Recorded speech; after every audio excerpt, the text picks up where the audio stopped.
ทักทายสบายดีพี่น้องSCเนาะภายในหรือต่างประเทศเมื่อนี้ก็เป็นวันที่4เดือนพฤศจิกเนาะ2025ทางพ่อบ้านพะเลาะเนาะก็สิได้พาท่านผู้ชมมาเบิ่งมาฮู้จักแต่ว่าเมื่อนี้ล่ะทางพ่อบ้านพะเลาะได้มาเคนต้นเนาะมอบต้นเคนต้นถวายให้พระสงฆ์องค์เจ้าที่วัดเจิมทองเพิ่นได้เฮ็ดบุญขันถินเด้อบุญขันถินจัดขึ้นอยู่ที่วัดเจิมทองในมื้อวันที่4และวันที่5มื้อนี้จะเป็นมื้อจะตั้งกองบุญห้างหาก้าเกียมเนาะมีอันใดต้นกล้วยต้นอ้อยแล้วก็แฟนไผ่อยากมาโมมาทานเนาะแล้วก็มาได้เข้าไปเบิ่งพร้อมกันเนาะว่าเพิ่นสิมีผู้เฒ่าผู้แก่ออกตนญาติโยมหลายปานใดเนาะมื้อตั้งมื้อวันที่5แล้วเป็นมื้อถวายของขันศีลผู้ใดยังมาแห่ละมื้ออื่นเด้อไปเบิ่งพร้อมกัน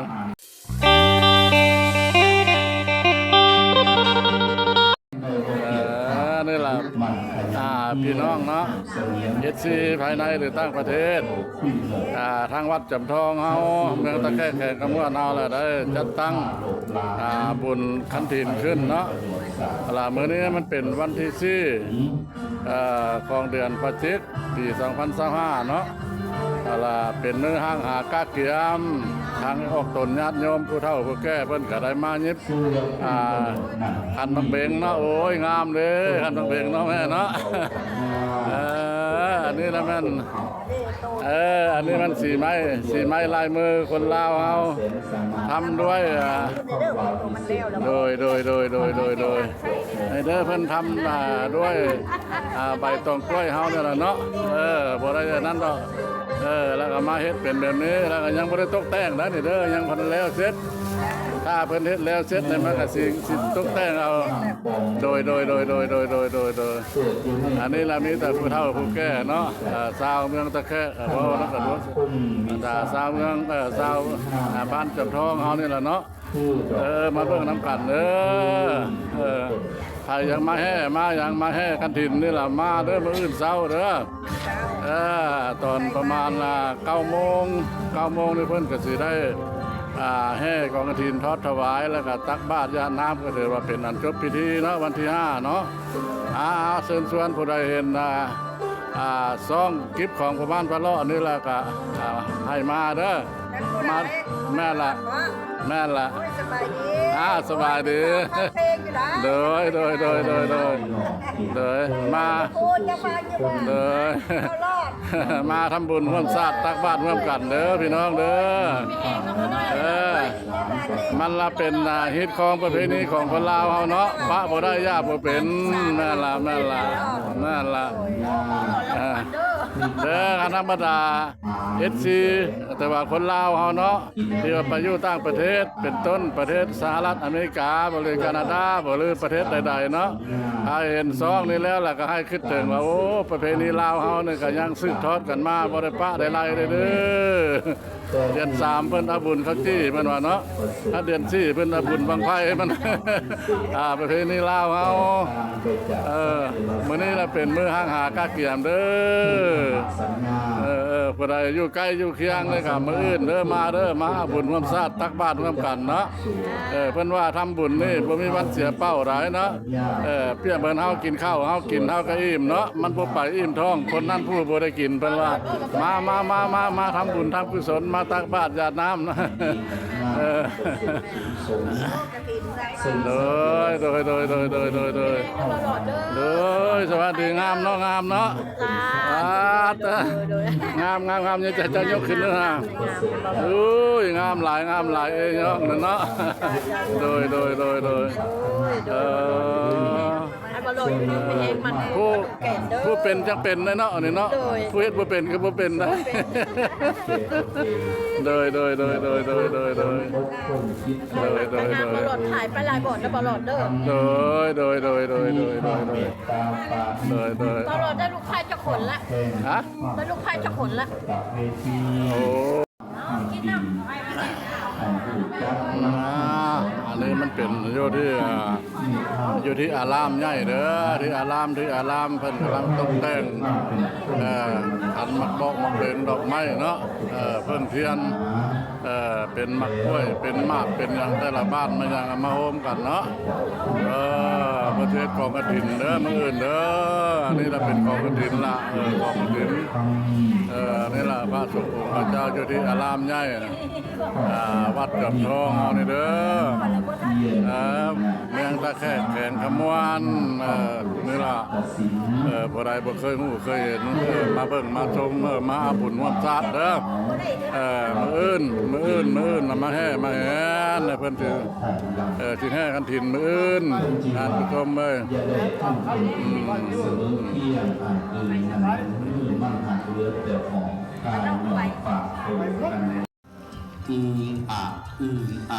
เป็นนี้มันเป็นป้ายเพิ่นเด้อเชิญร่วมเป็นเจ้าภาพงานบุญคันถินสามัคคีเนาะพ่อแม่ประชาชนเขตจอมทองชาวเมืองตะแคกแขงขมวนเนาะจะเป็นอันนี้เด้อเนี่ยวันคานวันที่4ก็คือมื้อนี้ล่ะเนาะแล้วก็ขึ้น14ค่ำเดือน12เพ็งเนาะเป็นมื้อตั้งบุญวันพุธมันคือมื้ออื่นเนาะวันที่5พฤศจิกายนนี่แหละถือว่าเป็นทอดถวายกองคันถินเนาะมาแห่น้ำกันเด้อท่านผู้ชมเด้อมาแห่ได้เป็นขบวนพึกพื้นนี่แหละอยู่ที่วัดจอมทองเมืองตะแคกแขงขมวนเอาเด้อท่านผู้ชมเด้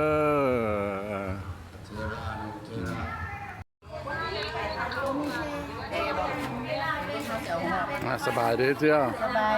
สบายดีเจ้าโตมาตะดนแล้วบ่มาจะโดนแล้ว โอ้ค่ำมันเพราะจังเมื่อมือหน้าแห่สิบอมาแห่กันสิบอ หมู่เราเป็นเมื่อแล้วหมู่ยังไปเฮานั่นล่ะเอาบัดนี้เอาบัดเรียกเอาว่าสินเขียวมันค่อยมีสินเขียวมันใหญ่ที่นี่จะได้ละดีแม่หันมีอยู่เสียวมาเพื่อให้อยู่จะสิกลุ่ม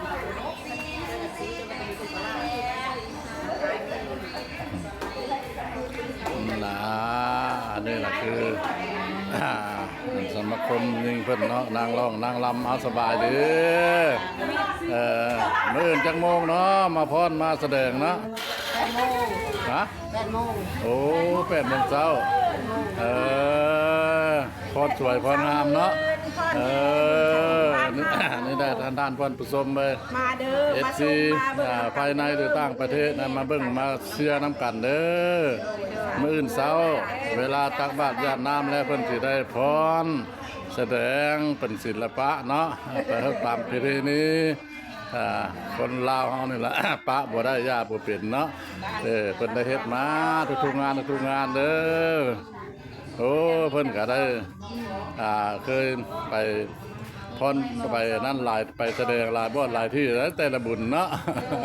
แม่ล่ะเป็นต้นบุญธาตุเมืองเก้าหรืออีกเด้อเนาะหรือว่าบุญนาช่วงเฮือออกพรรษาภาวนานั่นล่ะมื้ออื่นจังเจอกันเนาะโดยอื่นจะเจอกันมาลดนี่เด้อนี่อันนี้แหละเพิ่นห่อกับต้มเด้ออันนี้แหละอันนี้แหละเพิ่นเอาเพิ่นมาเข้าแล้วก็มากล้วยเพิ่นละห่อกับต้มแล้วล่ะต้มบาดในท่านผู้ชมเอ้ยอันนี้แหละเพิ่นว่าข้าวต้มประเพณีลาวเฮานั่นล่ะมันได้สืบทอดกันมาแต่พุ่นละแต่โบราณนาการแต่พ่อแต่แม่เนาะ คันทำบุญทำกุศลแล้วบ่มีบ่มีข้าวต้มนี่มันก็บ่เป็นเนาะอันนี้มันเป็นเพื่อแม่ครัวเพิ่นเนาะแม่ครัวเลี้ยงเพิ่นต้มโอ้ยหม้อเพิ่นก็ใหญ่นะโคเพิ่นต้มข้าวต้มเด้อนี่เด้อหม้อข้าวต้มเด้อหลายหม้อได้เพิ่นต้มเนาะ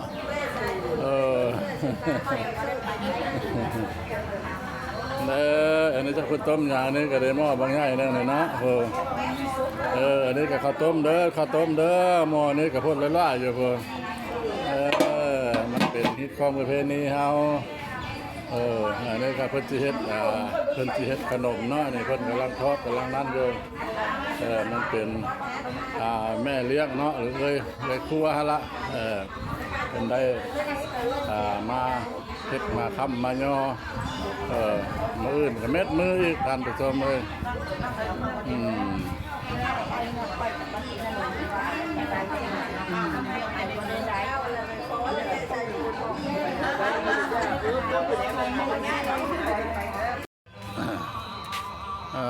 นี่มันเป็นหูปปั้นเด้อหูปปั้นของนางผมหอมหูปปั้นนางผมหอมหูปปั้นนางผมหอมเด้อเพิ่นเฮ็ดอาศัยประตูทางเข้าเนาะเพิ่นเฮ็ดประตูทางเข้าวัดจอมทองเด้อประตูโค้งเพิ่นเลยเนาะตัดเลยสดงดงามท่านผู้ชมเลยทางเข้าวัดจอมทองกับโนนจอมทองเนาะแต่โนนก็มู่กันแม่นโนนจอมทองนั่นแหละท่านผู้ชมเลยมาเที่ยวมาชมน้ำกันเด้อบุญคันถินนี่แหละปีหนึ่งมีเท่านึงเลยเด้อบุญคันถินมาแห่น้ำกันก็ได้บุญได้กุศลเด้อมีกล้วยมีอ้อยมีอย่างก็เอามาฮิกมาโฮมกันมาแห่มื้ออื่นละเริ่มตั้งแต่ประมาณ9 โมงกว่าเนาะหรือว่า10 โมงตอนเช้านี่สิได้ตักบาตรก่อนเนาะตักบาตรถวายสังฆทานแล้วมันได้ทอดถวายของคันถินท่านแล้วก็ได้แห่เนาะมีหลายอย่างมีอันนั้นนะเนาะเขาห้องว่านั่งลำบ่หรือว่าพรศิลปะนะหามาเบิ่งมาเสียน้ำกันเด้ออันนี้เราสถานที่วัดจอมทอง